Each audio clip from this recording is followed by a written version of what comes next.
নমস্কার বন্ধুরা, আমি সীমা। দেখুন, একটি ভিন্ন রকম রেসিপি নিয়ে চলে এসেছি। আমি ছাদ বাগান থেকে নতুন গাছের করলা, পুঁই শাক ও কুমড়ো পাতা তুলে নিয়েছি। সেই সঙ্গে বেগুন ও কুমড়ো নিয়ে নিয়েছি। ভালো করে টুকরো টুকরো করে কেটে পরিষ্কার করে ধুয়ে নিয়ে দেখুন কড়াতে তেল দিয়ে ফোড়নে দিয়ে দিয়েছি মৌরি, তারপরে কাঁচা লঙ্কা চিড়ে দিয়েছি, একটা আস্ত পেঁয়াজ কেটে দিয়েছি।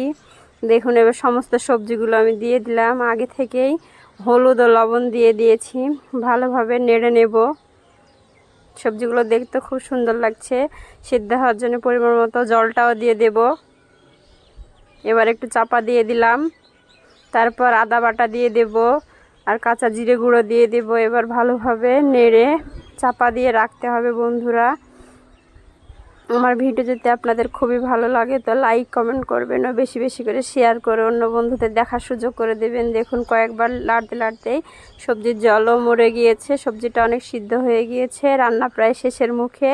বন্ধুরা, ভাজা জিরের গুঁড়ো দিয়ে রান্না হয়ে গেলে এবার গরম ভাতের সঙ্গে পরিবেশন করতে হবে। আমার ভিডিও যদি আপনাদের ভালো লাগে